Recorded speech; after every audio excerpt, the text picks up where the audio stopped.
warahmatullahi wabarakatuh. Alhamdulillahirabbil alamin wassalatu wassalamu ala asyrofil mursalin nabiyina Muhammadin wa ala alihi washabbihi ajmain. Amma ba'du. Para yang Allah Subhanahu wa taala, kita syukur kepada Allah Subhanahu wa taala pada malam ini kita dapat kembali di majelis yang mulia ini setelah hampir 2 bulan stop. Alhamdulillah kita melanjutkan kepada insyaallah Subhanahu wa taala, tentunya dalam rangka perkembangan bagaimana kita dan takwa kita yang dimana takwa dan iman ini harus terus dipupuk dan terus dijaga. Salah satunya adalah dengan majelis. Salam dan salam semoga selalu tersampaikan kepada Tuhan kita, Rasul kita Nabi Muhammad SAW serta para keluarga, sahabat tabi'in dan seluruh pengikutnya yang senantiasa mengikuti sunnah-sunnah. Pada malam hari ini adalah insyaallah Subhanahu wa taala kita akan bacakan hadis yang ke-27 yang berbicara tentang kebaikan dan dosa.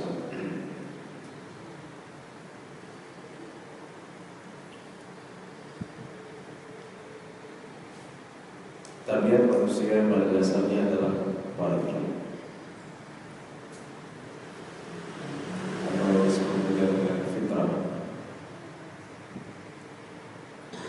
Manusia adalah bertauhid kepada Allah Subhanahu wa taala, dan segala kebaikan adalah fitrah manusia.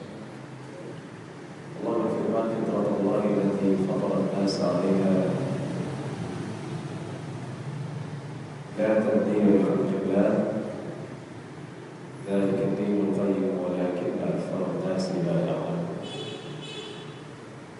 Fitrah Allah yang Allah memfitrahkan manusia kepada Islam ini.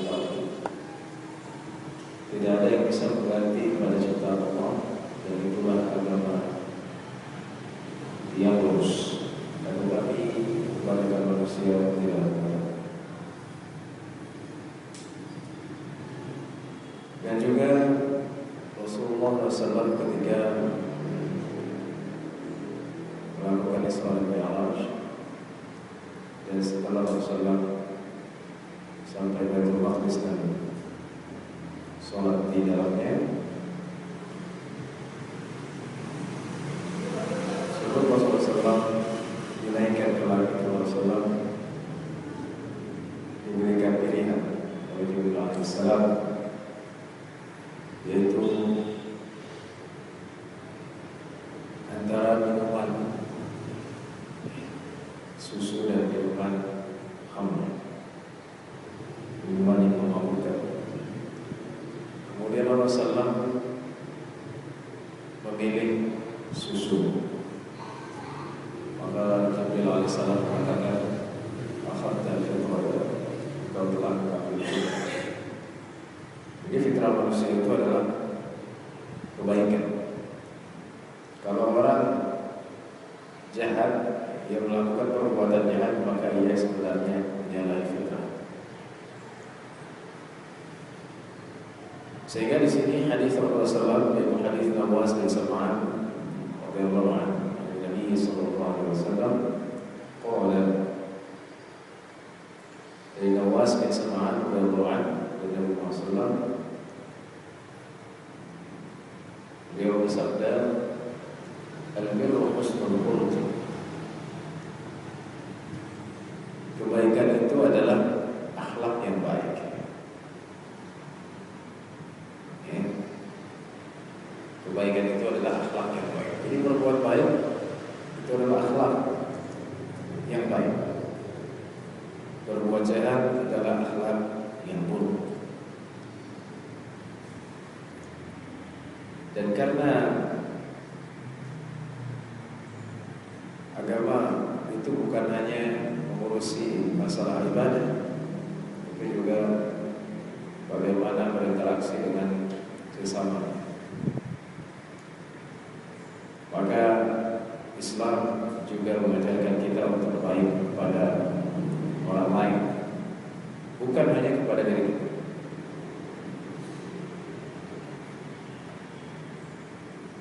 Salah satu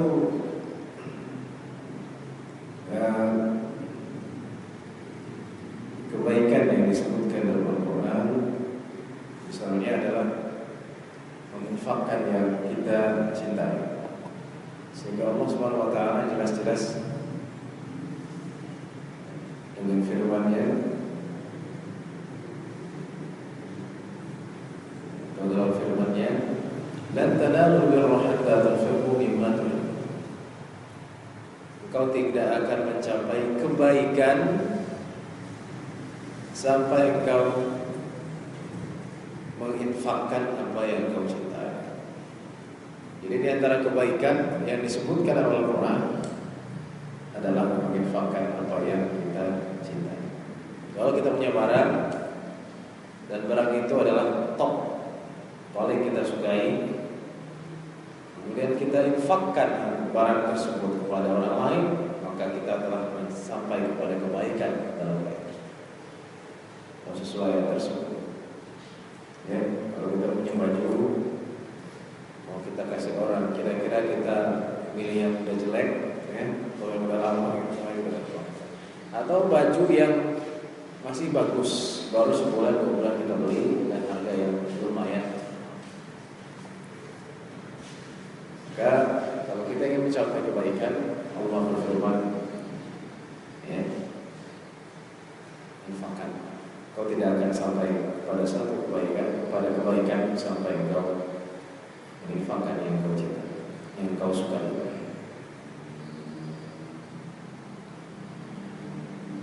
Jadi albir itu artinya infak, juga artinya berbuat baik kepada manusia.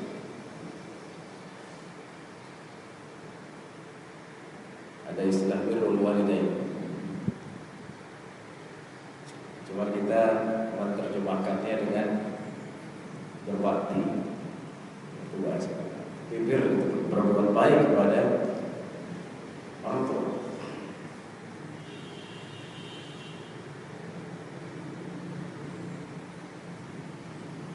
Dalam hadis Bahz bin Hakim dari bapaknya, dari kakeknya, dia berkata, "Ya Rasulullah, siapakah orang yang paling berhak untuk aku berbuat baik kepada?" Maka Rasul mengatakan, "Ummuka." Kemudian siapa lagi? Atau ummaka, man abahu. Siapa orang yang aku berhak atau aku berbuat baik? Yang paling pertama siapa? Ibumu. Kemudian siapa? Abaka, kamu. Kemudian siapa? Al-aqraba, al-aqraba, yang dekat dan yang lebih dekat. Jadi berbuat baik itu ada tingkatan. Yang pertama adalah orang tua, ibu yang pertama, yang kedua bapak, kemudian orang yang mempunyai kekerabatan, yaitu bapak kita atau ponakan kita atau budi kita yang ada hubungan kerabat. Sehingga kalau kita baik kepada orang selain yang 3 ini, kemudian kita tidak berbuat baik kepada orang tua kita, maka itu adalah hal yang tidak benar. Ya, jadi kita baik ke orang lain, masyarakat, tapi orang tua kita tinggalkan, kita tidak urusi. Ya. Kita durhaka kepada orang tua, tidak mengurusi atau malu punya orang tua yang sudah tidak mampu, tidak berdaya sama sekali. Itu tidak mungkin. Jadi orang yang berbuat baik kepada orang lain harus ia sudah berbuat baik kepada orang tuanya terlebih dahulu.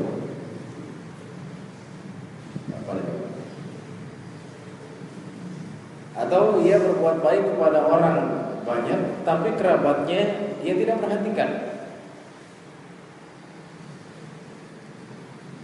Ya. Ada kakak beradik 5 orang. Dia paling bagus ekonomi. Kemudian orang se-RT, se-RW dia bantu semua. Tapi dia punya keluarga di tempat lain yang masih adik-adiknya atau kakaknya, dia tidak bantu. Padahal keadaannya sangat susah. Maka itu adalah hal yang tidak baik. Jadi kalau kita punya kerabat, maka itu adalah mereka orang yang terdekat yang harus terlebih dahulu kita berbuat baik.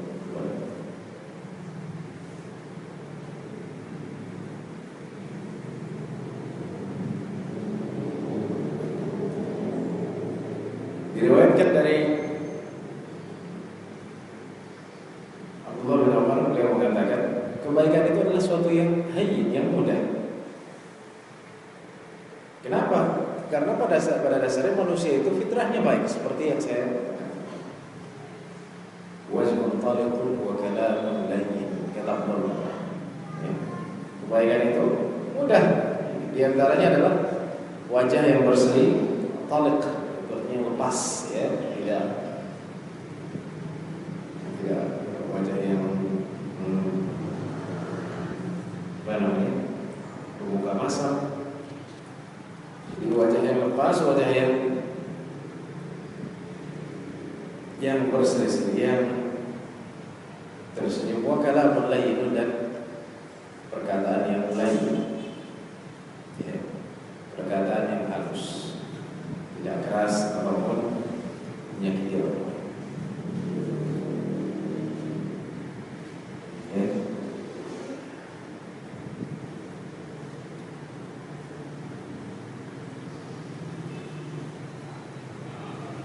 Baik, sekarang ada istilah bir dan ada istilah taqwa.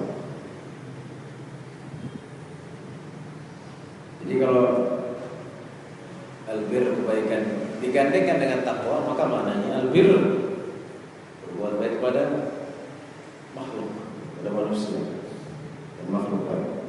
Dan takwa adalah berinteraksi dengan Allah SWT dengan taat kepada. Jadi kalau takwa dan albir, kebaikan, digandengkan, maka yang dimaksud dengan albir adalah kepada manusia, kepada makhluk, dan takwa adalah kepada Allah SWT.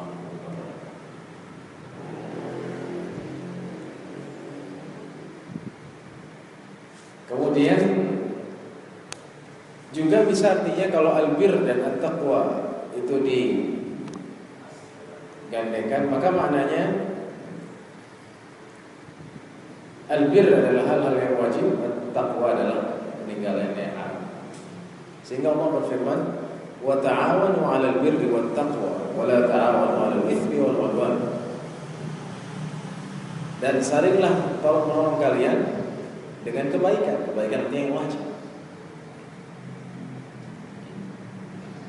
dengan perintah serta menolong.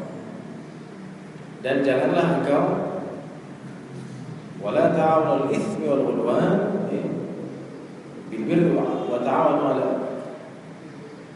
'alal birri wat taqwa wa ta'awunu 'alal birri wat taqwa.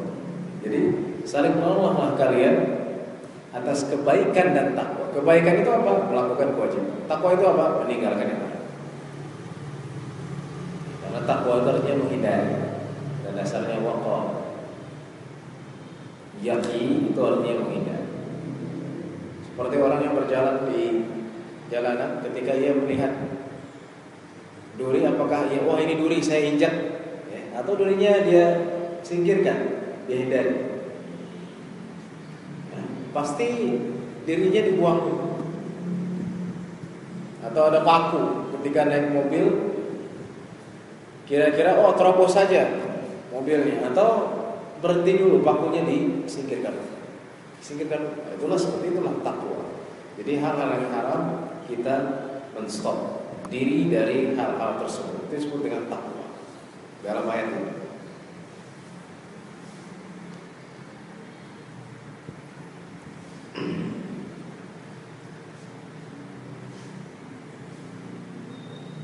Namun yang kita dapatkan banyak orang-orang yang sebaliknya justru tolong menolong, gotong royong dalam dosa. Dan mereka terbiasa dengan misalnya narkoba itu sudah gotong royong, sudah ada kesepakatan dan tolong menolong. Mana narkoba itu bisa berjalan di satu kampung misalnya, sehingga antara pihak dengan pihak lainnya sudah ada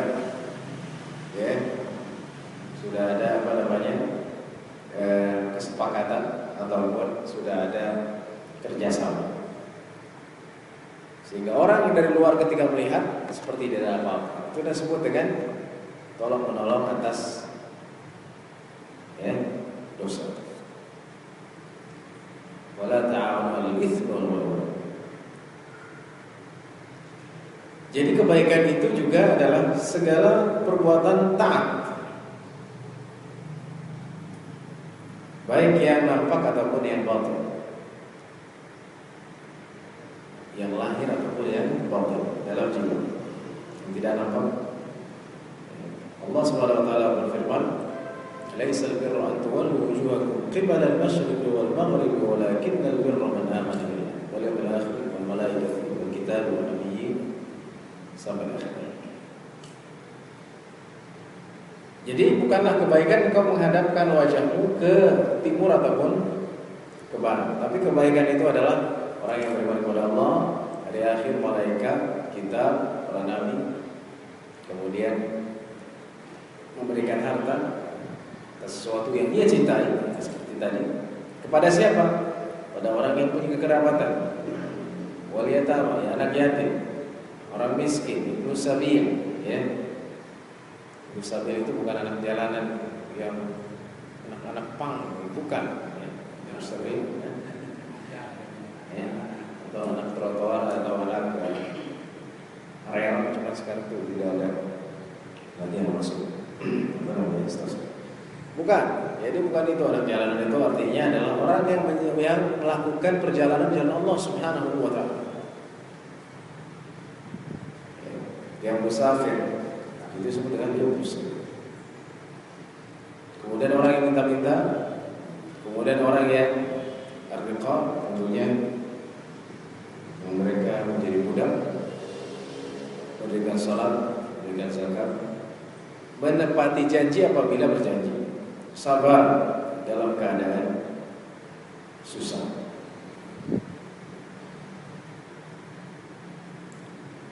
Mereka adalah orang-orang yang shadaq, orang-orang yang betul, orang-orang yang jujur, dan mereka adalah orang-orang yang bertakwa. Jadi semua ketaatan, baik yang zahir ataupun yang batin, baik yang lahir ataupun yang batin, itu adalah kebaikan.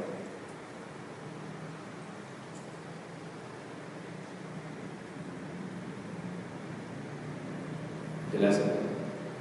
Itu adalah kebaikan. Kemudian di sini Rasulullah SAW memberitahukan kepada kita ciri daripada kebaikan. Apa sih ciri?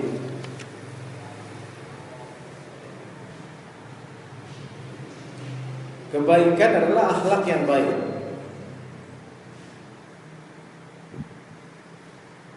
Kemudian ciri keburukan, maksudnya karena kebaikan sudah jelas, fitrah manusia. Karena dosa, keburukan, wal ithmu ma haka fi nafsika wa karihta an yattali 'alaihi nas. Jadi dosa itu tandanya adalah sesuatu yang bergejolak di dalam hati, ya, Itu satu. Dan engkau dua, tidak suka orang mengetahui hal tersebut.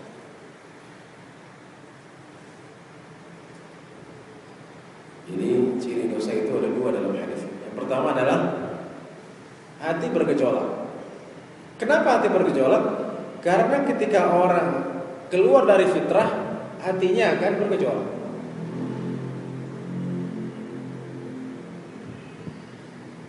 Orang sering atau selalu berjamaah ke masjid, tiba-tiba pada suatu hari ada godaan dari teman, udahlah gak usah sholat berjamaah, atau bahkan udahlah nanti lagi gak usah sholat. Hatinya bergejolak karena fitrahnya ia adalah berjamaah, dia selalu fitrah manusia adalah ia melakukan kebaikan, sehingga apabila ia melakukan keburukan, hatinya bergejolak. Orang yang jujur tidak pernah bohong, tiba-tiba ada udah bohong aja, syaitan menggoda. Ketika ia mau bohong, hatinya bergejolak, ya, jantungnya berdebar. Saya bohong. Jadi dosa meninggalkan, ya, gejolak. Itu orang yang ia benar-benar punya hati nurani, ya. Kalau sudah tidak ada gejolak, itu dipertanyakan, ya. Kalau dia melakukan dosa, kemaksiatan, kemudian melakukan hal yang haram, ketika dia melakukan hal tersebut sudah selesai, hatinya bergejolak. Ya Allah, saya berdosa, saya sudah melakukan ini, saya sudah nyakitin orang, saya sudah nyakitin orang tua, saya sudah maksiat kepadamu, meninggalkan sholat. Hatinya bergejolak. Kenapa? Karena fitrah manusia adalah baik. Gitu ya. Fitrah manusia adalah baik. Bahkan mungkin orang yang menjual harga diri, pelacur, mungkin dalam hatinya tidak ingin melakukan itu, tapi karena faktor ekonomi atau ditinggal suami atau hal yang lainnya, dia melakukan itu. Tapi hatinya ada kebaikan, dosa sebenarnya, haka fi nafsi atau haka fi nafsi. Jadi hal ini bergejolak. Kalau ada orang yang melakukan maksiat tapi dia tidak bergejolak hatinya, maka fitrahnya sebenarnya hilang kan? Hati nuraninya tidak ada.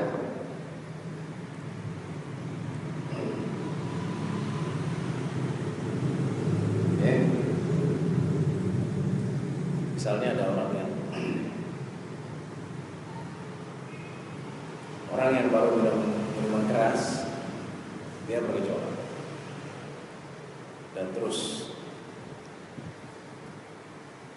ia menolak suruh. Tapi kalau orang ketika ia terus minuman keras,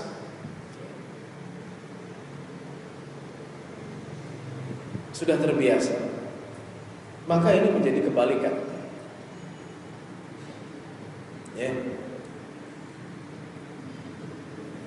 Kalau tidak minum minuman keras, ia marah. Perhatikan beda.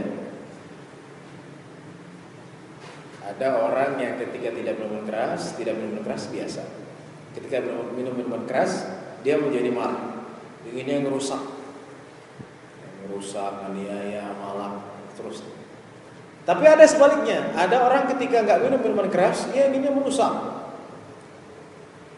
Ketika dikasih botol minuman keras, dia menjadi orang yang paling tentram dan damai, tenang. Kalau sudah seperti ini, maka dia telah kehilangan fitrah, karena sudah terbalik. Ya, kalau dikasih minuman keras, adem. Tapi kalau nggak minum keras, ya mah. Dan itu pernah saya lihat dengan mata kepala orang seperti itu. Jadi ketika tidak minum keras, tapi kalau minum dia tenang, ngomongnya bagus. Ada juga orang yang sebaliknya tadi, sama dengan tadi kasusnya. Dia terbiasa minum keras dari mungkin remaja, sehingga tubuhnya sudah bersatu dengan minuman keras. Apa yang terjadi? Ketika dia sudah tua, umurnya sudah 50-an, ia berusaha untuk taubat pada Allah Subhanahu wa taala sehingga ia, ini kisah nyata, sehingga ia di masjid gitu. Ia di masjid. Urus-urus di masjid. Ia ingin taubat. Tapi setan itu begitu keras menggodanya. Ketika ia dapat uang karena dia kerja dapat uang, ia kembali lagi minum minuman keras. Kalau dia datang dari luar gitu, dari datang lagi ke masjid, mulutnya sudah bau alkohol. Kenapa dia susah? Ya karena fitrahnya sudah dinodai dengan kebiasaan tersebut. Akhirnya dia kembali lagi. Kemudian tahun depannya lagi balik lagi ke masjid, ngulangin lagi, keluar lagi, balik lagi ke masjid. Sekarang nggak tahu keadaan. Itu terjadi.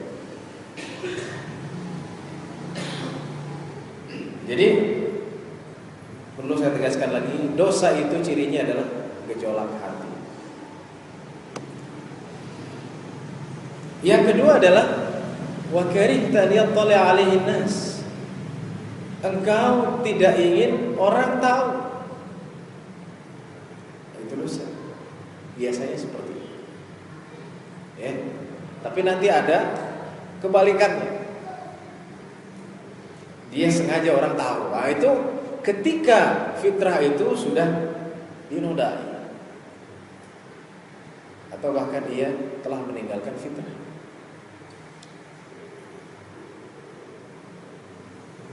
Orang yang ingin melakukan hubungan zina,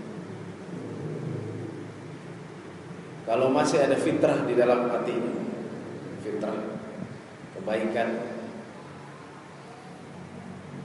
maka ia akan cari hotel orang nggak tahu, berdoa. Tapi kalau dia terbiasa melakukan hal itu, fitrahnya hilang, maka dia melakukan di semua tempat terbuka. Itu dia sudah kehilangan fitrah. Ya, sama seperti orang yang korupsi. Dulu malu-malu, ya kan? Karihta an yattali 'alaihin nas. Ya, sehingga ketika duit itu dimasukin ditutup ya dengan koran atau. Sekarang sudah tidak lagi, ya. Korupsi jelas. Oh iya, mana sih dibayaran? Nah, maka mereka, iya kan? Maka mereka itu telah menyalahi fitrah. Kenapa? Karena terbiasa terhadap sesuatu yang haram, maka Allah tutup hati. Itu tanda yang kedua. Wa karihta an yattali 'alaihin nas.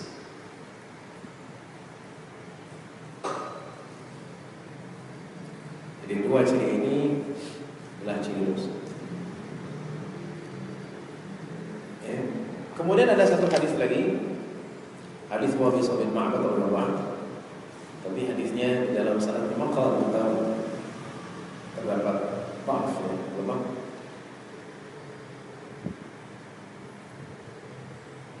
Beliau mengatakan, saya mendatangkan Rasulullah SAW, dan Rasulullah mengatakan, kau datang untuk menanyakan tentang albir, tentang kebaikan. Jadi Rasulullah SAW sudah tahu apa yang akan ditanyakan kepadanya. Ya. Walaupun hadis ini lemah, tapi ada hadis-hadis yang menjelaskan Rasulullah SAW itu adalah orang yang paling mengerti dengan perasaan sahabat. Ya, itu bukan ilmu dukun, bukan. Ya. Ketika orang berinteraksi dengan orang lain secara lama, maka udah tahu. Ya. Seorang anak datang ke bapaknya, Pak, mau minta jajan ya? Iya. Nah, itu kan bukan hal yang gaib dalam arti mendukun, ya. Bukan, karena kita tahu, oh anak ini maunya. Kalau udah Pak, terus dengan mata yang, oh ini uang jajan sama. Ketika itu datang Wabi Sabil Ma'amad, Rasulullah, kau ingin menanyakan tentang kebaikan. Jadi Rasulullah membuktikan Rasulullah itu sangat dekat dengan sahabat. Ya. Rasul bukan orang yang eksklusif atau orang yang merasa dirinya lebih, orang yang wah karena saya Rasul, orang yang jaga image begitu, nggak mau nanti saya enggak. Rasul orang dekat dengan sahabat sehingga apa yang mereka rasakan Rasulullah. Kemudian Wabi Sallallahu mengatakan dia, maka Rasul mengatakan istafti qalbak, tanyalah hati, minta fatwalah terhadap hati. Nanti kita jelaskan. Kemudian Rasul mengatakan al-birru matma'annat ilaihi nafsu wa matma'anna ilaihi al-qalb. Sebenarnya ini maknanya sama, cuma ada tambahan tadi istafti qalbak. Kebaikan itu adalah yang hati tenang. Seperti tadi saya jelaskan bahwa fitrah manusia itu adalah kebaikan, sehingga ketika dia melakukan kebaikan dia tenang. Orang yang tidak melakukan kesalahan dia tenang. Tapi kalau orang bersalah, wah dia ngomongin cuma kadang berubah begini, ya nggak jelas. Kemudian dalam pengadilan pun bawa pengacara yang banyak, bagaimana caranya dia menang dalam pengadilan walaupun dia salah. Tapi kalau orang yang benar dia tenang, tidak ada beban karena memang tidak ada kesalahan yang lakukan. Jadi kebaikan itu adalah sesuatu yang hati tenang dengannya, jiwa dan hati tenang. Dan dosa adalah yang bergejolak di dalam jiwa antara dada berbolak-balik dalam hati sama. Wa in aftaka an-nasu aftau, walaupun manusia memberikan fatwa kepadamu dan mereka memberikan fatwa. Jadi di sini tambahnya adalah istafti qalbak. Mintalah fatwa kepada hati. Ya. Ulama mengatakan ini bukan istafti qalbaka dalam setiap hal, tidak, dalam hal yang tentang wara. Bukan yang halal dan haram. Kalau yang halal dan haram sudah jelas, tidak pakai istafti qalbaka lagi, ya. Dikasih daging babi, istafti qalbi, enggak. Sudah jelas daging babi tidak boleh dimakan. Ya. Tapi hal yang syubhat, ya misalnya di satu tempat ya, di tempat makan, cuman kebanyakan orang ini ya, makan babi, apakah ini tempat yang dipakai? Baru istafti qalbi. Tapi dalam hal yang halal sudah jelas dan haram yang sudah jelas tidak ada istafti qalbi. Ya, tidak ada istafti qalbi. Ya. Juga istafti qalbaka ini ya, hadis yang lemah ini berkaitan dengan hadis-hadis awal yang telah saya jelaskan tentang ala wa inna fil jasadi mudghatan idza salahat salaha al jasadu kulluhu wa idza fasadat fasada al jasadu kulluhu ala wa hiya qalb. Jadi dalam jiwa itu ada, ya, di dalam jasad itu ada satu daging, segumpal daging. Apabila segumpal daging ini baik, maka seluruh jasad akan baik. Dan apabila segumpal daging ini rusak, maka seluruh jasad akan rusak.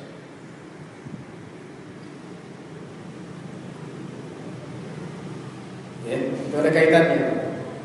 Jadi hati.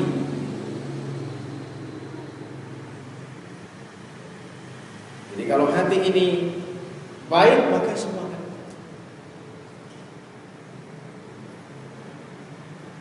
Tapi kalau hati ini buruk maka semua. Atau al-qalbu ditafsirkan tadi hati dan yang batin. Qalbu itu adalah jantung dalam ilmu kesehatan. Jadi al-qalbu itu artinya jantung. Kalau jantungnya rusak semua rusak. Kalau jantungnya baik, anggota badan yang baik. Makna yang lebih dalam semua yang batin dimaksud dalamnya hati. Kalau hati kita baik maka semua amalan kita juga akan baik. Jadi saya ulangi bahwa al-wara', ya, kehati-hatian kita inilah ya, ada pada hati kita. Jadi ketika kita ragu apakah ini halal atau haram, atau istaftiqal, tanya dulu. Tapi kalau hal yang sudah halal yang jelas, haramnya jelas, maka itu tidak istaftiqal. Atau juga istafti qalbaka ya, dipakai dalam hal yang kita ingin lakukan. Ya.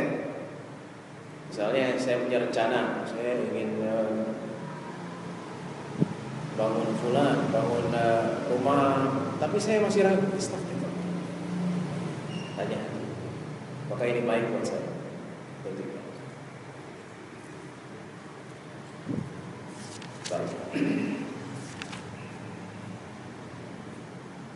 Jadi Rasulullah SAW mengajarkan kita agar meninggalkan dan melakukan kebaikan dan mengetahui ciri-ciri daripada keburukan tersebut, dosa. Karena dosa ini, ya, kalau kita lakukan dan kita terbiasa atas dosa, maka dosa itu akan memberikan noda hitam di dalam hati.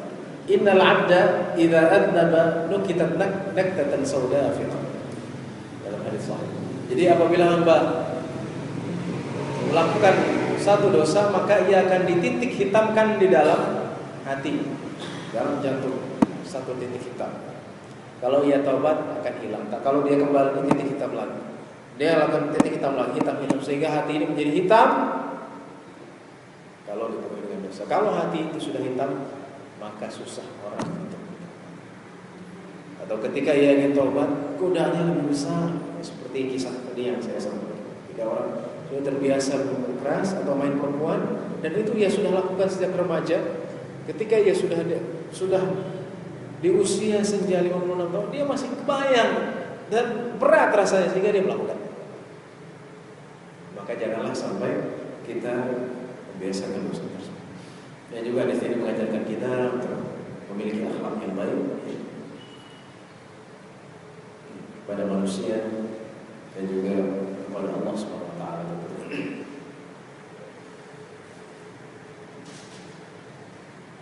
Dan juga agama itu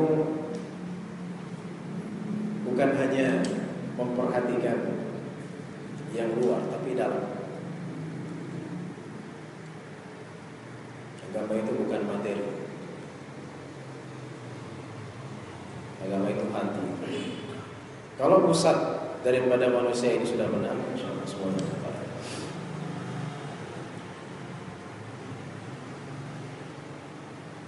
Kalau hati kita baik, insyaallah kita tidak akan melakukan dosa. Sekarang ada peraturan. Peraturan itu ditakuti karena peraturan itu ada, ya. Kalau peraturan itu nggak ada, kita nggak takut, ya. Lampu merah, terobos, nggak ada polisi, terobos aja. Misalnya, atau ya, undang-undang, nggak ada undang-undang. Jangankan nggak ada undang-undang, ada saja masih dilanggar. Tapi kalau hati ini benar, maka dia tidak akan, oh ini undang-undangnya tidak ada, saya takutin dosa. Jangan mengatakan seperti itu. Jadi orang ketika hatinya benar, insya Allah ia akan jujur dalam pengadilan. Tidak akan dosa, tidak akan bohong. Tapi sayangnya kebanyakan orang tidak mau mengakui kesalahannya dan berbohong. Sehingga ketika masuk pengadilan semuanya bilang saya bersumpah saya benar. Padahal tidak mungkin dua orang bersumpah atas kebenaran. Pasti di antara salah satunya melakukan kesalahan. Kenapa hal terjadi? Karena hatinya. Semoga Allah SWT menjadikan kita hamba yang bertakwa dan selalu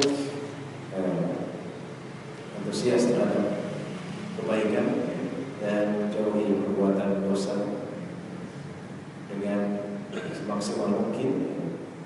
Sehingga Allah Subhanahu wa taala menjadikan kita hamba yang diberkahi Allah. Sekian saya.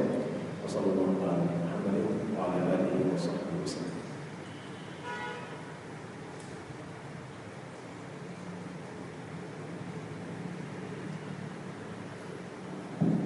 Hadirin Bapak sekalian, kajian hadis yang ke-27 tentang kebaikan dosa. Tadi disampaikan oleh Ustaz. Dalam maksud dia cara menjawab mungkin ada hal yang kurang jelas atau ingin pengalaman tentang kajian malam ini, kami silakan kepada Bapak sekalian untuk menanyakan seperti itu, Ustaz. Kami silakan.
Jadi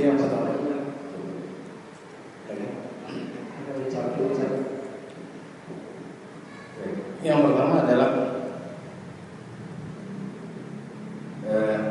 sekarang katanya terbalik, orang tua justru yang dituntut ya, tidak membeda-bedakan anak-anaknya. Jadi orang tua itu tugasnya adalah memang menafkahi istri dan anak. Sekarang itu kan masalah teknis saja. Orang tua pastinya lebih mengerti keadaan anaknya timbang orang lain. Misalnya anaknya yang satu lagi kuliah butuhnya sekian, satu lagi ya masih SMA butuhnya sekian. Kejadian yang sering terjadi adalah kecemburuan dari anak. Biasanya seperti itu. Jadi nggak terima, wah masa si fulan begini, saya begini. Itu pada dasarnya. Tapi kalau si anak ini mengerti keadaan orang tua, ya, maka ia tidak akan cemburu atau bahkan menuntut orang tua atau bahkan bilangin orang tuanya bapak pilih kasih. Jadi pada dasarnya orang tua itu memberikan yang terbaik kepada anaknya sesuai dengan kebutuhannya. Sesuai dengan kebutuhannya. Ya namanya cemburu antara anak itu hal yang biasa. Tapi kalau sampai dia mengklaim bahwa orang tuanya adalah tidak adil atau tidak baik, maka itu durhaka kepada orang tua. Jadi kalau cemburu yang satu dikasih misalnya baju baru terus adiknya minta baju baru, itu anak biasa.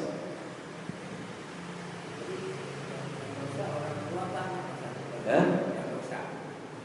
Yang dosa dalam kasus ini anak karena ia menganggap orang tuanya tidak adil padahal orang tuanya adil. Gitu ya. kecuali orang tuanya tidak menafkahi anaknya. Itu beda. Atau ia benar-benar menyingkirkan anaknya, itu beda, Pak. Misalnya anak pertama di rumahnya, anak kedua tidak dianggap atau dia tidak urus, itu beda. Tapi kalau masalah, kalau orang tua ini bertanggung jawab, kemudian ia memberikan nafkah, kemudian anak-anak ini menganggap bapaknya belum melaksanakan haknya, kemudian berkata orang tua yang kau bapak yang tidak baik, itu durhaka. Jadi ada pengecualian. Pada dasarnya orang tua, bapak pada khususnya sebagai yang menafkahi keluarganya, ia memberikan terbaik sesuai dengan porsinya masing-masing. Namun apabila ia tadi tidak menafkahi atau ia memang menyampaikan salah satu di antara anaknya, dan itu bisa dikatakan jarang sekali atau bahkan tidak ada, karena semua orang tua yang dia punya hati pasti ia ingin anaknya tidak sengsara, kan begitu ya. Anak maling aja, seorang maling ingin anaknya menjadi orang yang bermanfaat, tidak pernah maling ya, atau maling mengatakan kau jadi maling aja sebetulnya. Atau orang, jadi kalau orang yang punya hati nurani, ia akan ingin baik kepada. Jadi seperti itu, Pak. Yang kedua adalah salah paham. Salah paham antara siapa? Oh, kerabat. Oh iya, memang itu hal yang sering terjadi. Jadi antara keluarga memang sering terjadi salah paham. Apalagi keluarga besar. Apalagi kalau sudah satu RW keluarga semua. Ya, masih biasanya sering terjadi salah paham ketimbang hidupnya mencar-mencar, hidupnya terpisah. Bagaimana caranya? Dikumpulkan. Kalau nggak dikumpulkan sulit. Dikumpulkan di pemahaman. Ya, jadi hidup dengan kerabat memang itu banyak, bahkan sering lebih banyak salah pahamnya ketimbang dengan yang bukan kerabat. Nyatanya seperti itu biasanya, salah paham atau misalnya apa namanya, iri ya, itu biasa. Kan kalau orang lain siapa, tapi kalau kerabat itu anaknya paman, anaknya ada perasaan lebih ya ketimbang kalau orang lain, biasanya seperti itu. Maka satu jalan dikumpulkan, diberi pemahaman. Kalau nggak dikumpulin memang susah, karena akan berjalan masing-masing, dan semua daripada komponen ini akan menganggap bahwa ia teraniaya, terzalimi, atau dia akan menganggap si fulan tidak benar atau bersalah. Itu apa perlu ada biaya atau usaha supaya jadi dikasih sosial? Bisa. Supaya lebih paham. Iya. Intinya kalau nggak dikumpulin, maka semua orang akan punya anggapannya masing-masing. Dan nantinya bahkan bahaya untuk keluarga besar. Kalau perlu ya dipanggil kiai atau orang yang dituangkan. Kemudian yang ketiga adalah masalah sumpah Quran ya. Sumpah Quran, dan ada baru sekitar 2 bulan atau lebih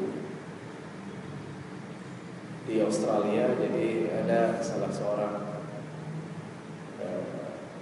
di pemerintahan yang muslim, dan itu baru pertama kali orang muslim dia bersumpah ya dengan sama Allah di Australia.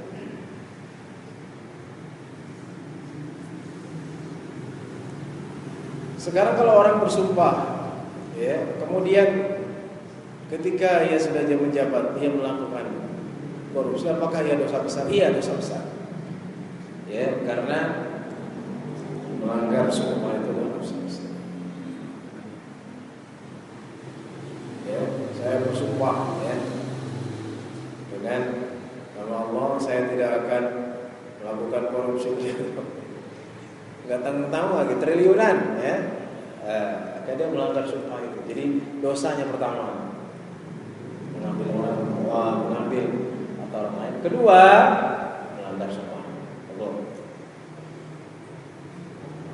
Berbeda kalau dia tidak sumpah, ya dia dosanya karena dia mengambil harta orang lain. Tapi kalau sumpah double dosa. Apakah dosa besar? Ya. Ada lagi? Ya, seperti firman Allah Subhanahu wa taala,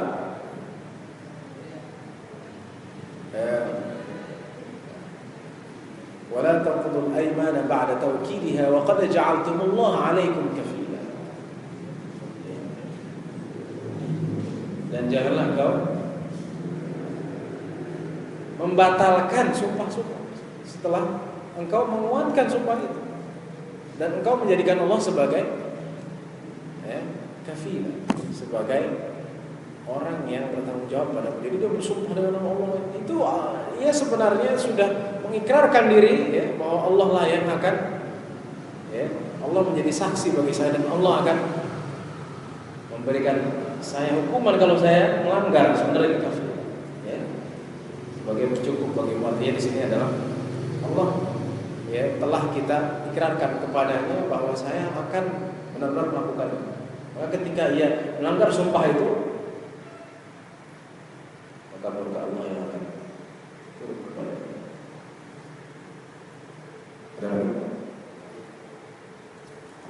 Silakan, mungkin yang di luar konteks boleh saja. Boleh. Silakan. Bismillahirrahmanirrahim. Assalamualaikum warahmatullahi wabarakatuh. Ada dua hal, tapi ini di luar konteks. Silakan. Yang pertama mengenai Al-Quran yang disimpan di dalam handphone. Sekarang ini kan banyak sekali Quran itu yang digital itu dipindahkan ke handphone, baik itu yang hanya bacaannya saja ataupun yang juga ada tulisannya. Bagaimana hukumnya ketika masuk kamar mandi atau masuk WC? Karena kan biasanya handphone itu bawa kemana-mana, terutama kalau ada di kantor, ada di perjalanan, ada terus mampir masuk kamar mandi atau masuk WC. Ini bagaimana hukumnya? Itu satu. Yang kedua mengenai kepentingan Idul Adha. Bagaimana hukumnya dengan kulit sapi atau kulit kambing? Apakah itu boleh ditukarkan dengan uang, misalnya itu kemudian dibagikan sesuai dengan pembagiannya, atau apakah kulitnya itu harus dicacah juga dibagikan kepada para sakit? Itu yang dua. Kemudian yang juga berkaitan dengan Idul Adha atau Idul Fitri, hukumnya mengenai sholat Id itu sendiri, apakah disunahkan di lapangan atau apakah lebih baik di masjid? Bagaimana hukumnya? Itu saya.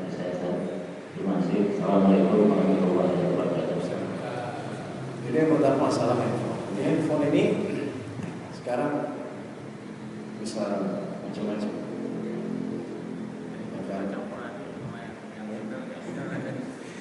Ya, dan fingerprint juga bisa pakai. Al-Quran semua program.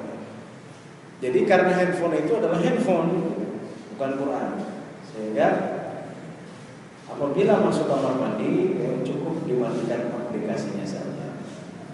Tidak pasti handphonenya ditaruh. Jadi dilihat daripada jenis itu handphone, bukan Quran ya. Tapi kalau dalam handphone ini ada SMS, ada kalau ada program macam-macam, sehingga yang penting adalah ketika masuk kamar mandi matikan aplikasinya. tutup itu saja. Jadi tidak mesti ditinggal.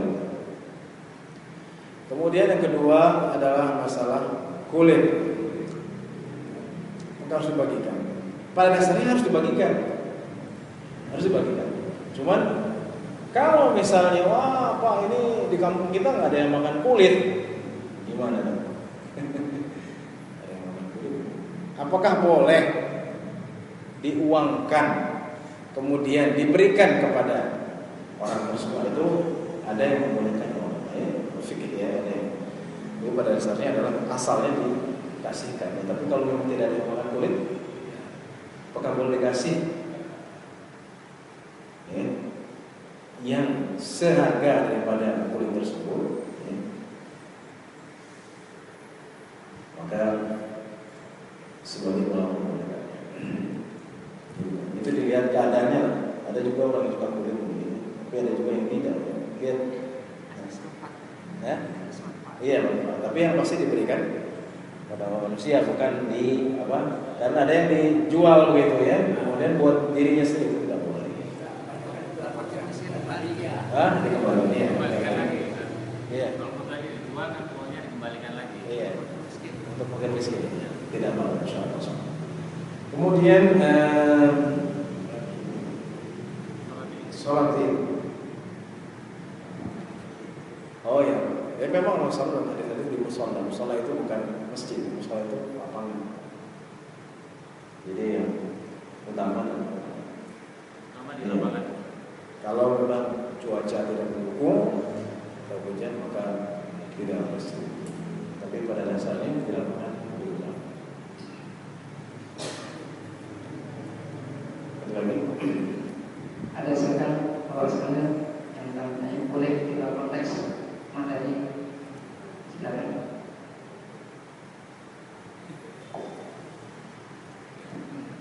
Bagaimana caranya menjaga hati itu selalu tenang dan menjadi roh?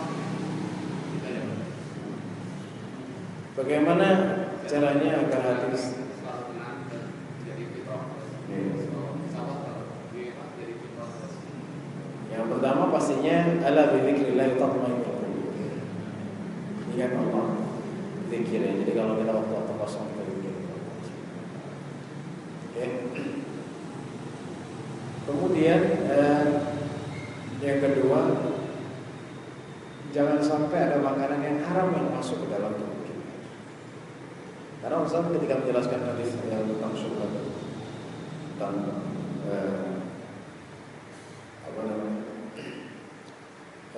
faman ittaqa syubhat faqad istabra li dinihi wa 'irdihi. Wa man waqa'a fi syubhat waqa'a fiha. Jadi kalau orang yang menjauhkan dari syubhat, maka dia telah bebas dalam agama dan harga diri. Tapi kalau orang yang masuk dalam syubhat, maka dia akan jatuh ke dalam. Karena ayat haulal ghanami ya yushiku an yarta'a. Jadi ini seperti orang yang membawa kambing ataupun domba di dalam padang rumput. Karena ayat haulal hima yushiku an yarta'a ya. Jadi kalau dia ada di batas daripada kebun orang, maka memungkinkan dia akan lompat ke kebun orang ya, atau ke taman orang, itu ya hewan ternak, kambingnya atau ini. Sehingga hati ini penting ya. Salah satu yang membuat hati kita jadi tenang adalah makanan kita halal,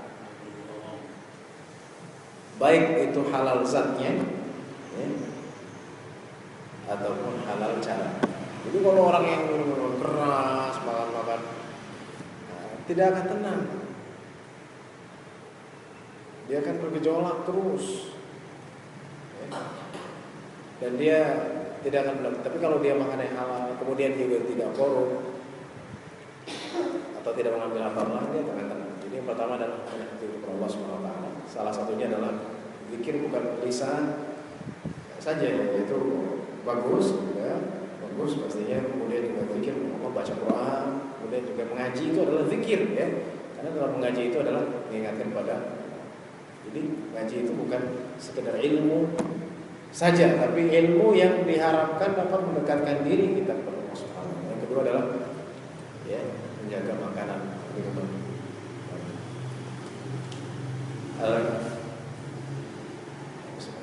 Namanya dari Pak peruntukan korban ini apakah boleh diberikan kepada yang muslim, tetangga kita barangkali dan bagi ibunya, atau siapakah yang berhak menerima dari korban muslim? Dari sini barangkali orang kita sering dikasihkan yang muslim, tetangga yang tahu korban baikkan kita. Yang keduanya masalah gejolak tadi, itu kita barangkali di kantor kita dan di rapat penting. Nanti kita sama-sama sholat berjamaah kalau sudah ajan, kita nanti aja. Kan waktu sholat istilahnya cukup, istilahnya dari mulai masuk waktu itu jam sekian masih ada waktu. Nanti kita umumkan, nanti kita langsung berjamaah. Jadi gejolak kita gejolakan tadi, waktu rapat tadi kita umumkan tidak ada yang keluar, kita sama-sama berjamaah. Bagaimana baiknya? Kita skor dulu sholat berjamaah, nanti teruskan atau istilahnya teruskan dulu baru sholat berjamaah.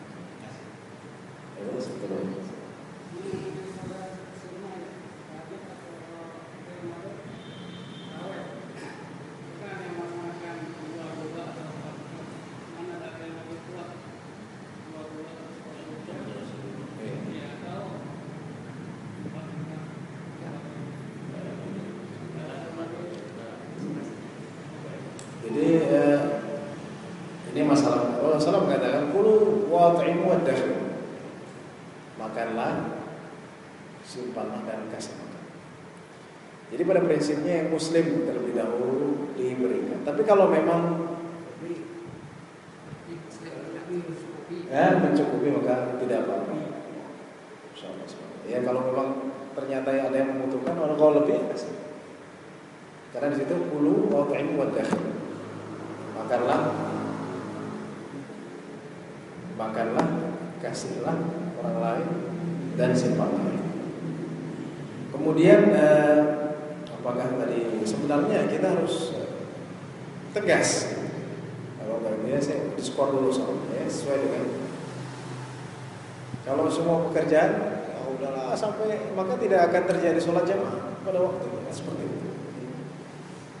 Orang-orang di barat di Australia mereka berani izin kepada bosnya, bos saya mau sholat, dikasih sama bos. Masa kita di negara Islam enggan gitu untuk melakukan sesuatu yang memang sudah jelas. Jadi itu untuk kita atau keberanian kita untuk ya mengatakan lah kalau bisa diskon. Tinggal sosialisasi dan pembiasaan saja sebenarnya. Kalau kita semua kebanyakan orang Islam sebenarnya harus lebih mengerti daripada orang di sana yang banyak orang Muslim tapi mereka mengerti kepada karyawannya. Kemudian masa tarawih sebenarnya sudah dibahas ya. Jadi dua, 4,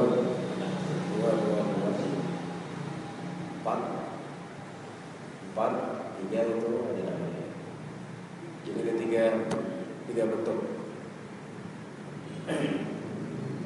Tiga bentuk. Ada yang 2, 3 atau pakai iftitah 2-2-2-2-2-2-nya itu berapa kali? 2 iftitah dulu, kemudian 2 biasa 4 kali, baru 13 pakai iftitah ataupun yang 4 semuanya ada dari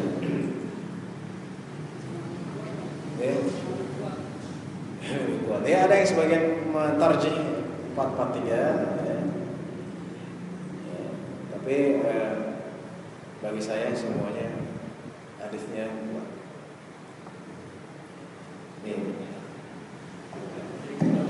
Kecuali salah satu hadisnya lemah, maka saya jelaskan. Tapi hadisnya dalam Bukhari Muslim. Hadis Aisyah dalam Sahih Muslim. Hadis Abdullah bin Umar dalam Bukhari dan Muslim. Jadi sama-sama. Dan witirnya itu gimana Ustaz? Witir kan kalau enggak 1, 3. 5, 7 gitu. 3. Ini kan 2 plus 1 lagi gimana? Enggak 1. Saya jelaskan. 3 lah. 3 3 lah. harusnya kan? Iya. 3. Itu yang ada dalam hadis. Kalau 2 dengan 1, 2-nya berarti bukan witir. Ya, karena yang namanya witir itu harus ganjil gitu. Salat apa maksudnya ya? 3 witir. Kalau 2 gimana Ustaz? Eh? Witir 2 baru 1. Bukan witir.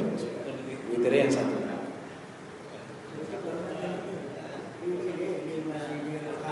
Tiga. Sholat Masjidil Haram itu kan hanya kosong. Kalau Masjidil Aqsa di luar itu kosong. Wah benar itu. Sholat di sana kan kata Nabi masih di luar itu. Di hadapan itu. Selama ini. Oh iya. Iya. Karena mereka banyak berpegang pada riwayat-riwayat asal ya. Dalam masalah musyabbah dan lain-lainnya. Ibnu Syekh Ibnu Baz sendiri tidak setuju dengan keadaan tersebut. Jadi memang ada dalilnya tapi tidak boleh.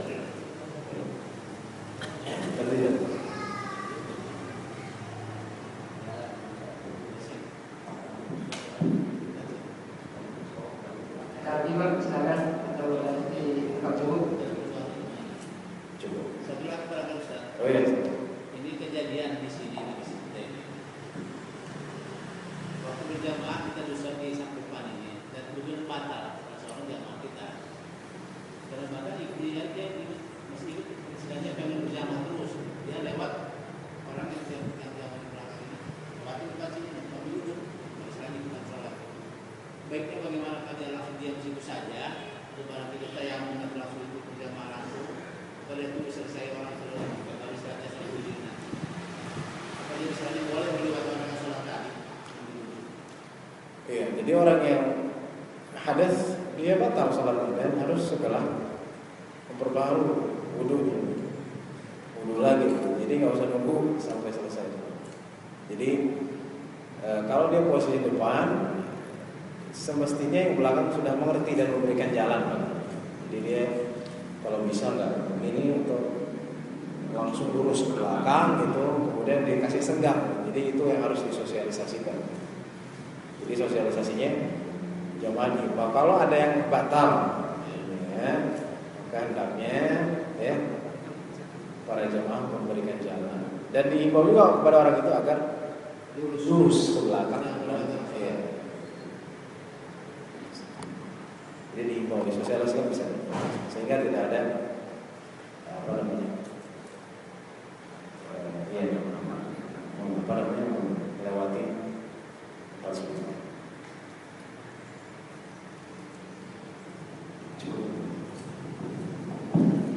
Terima kasih Pak Sebenarnya.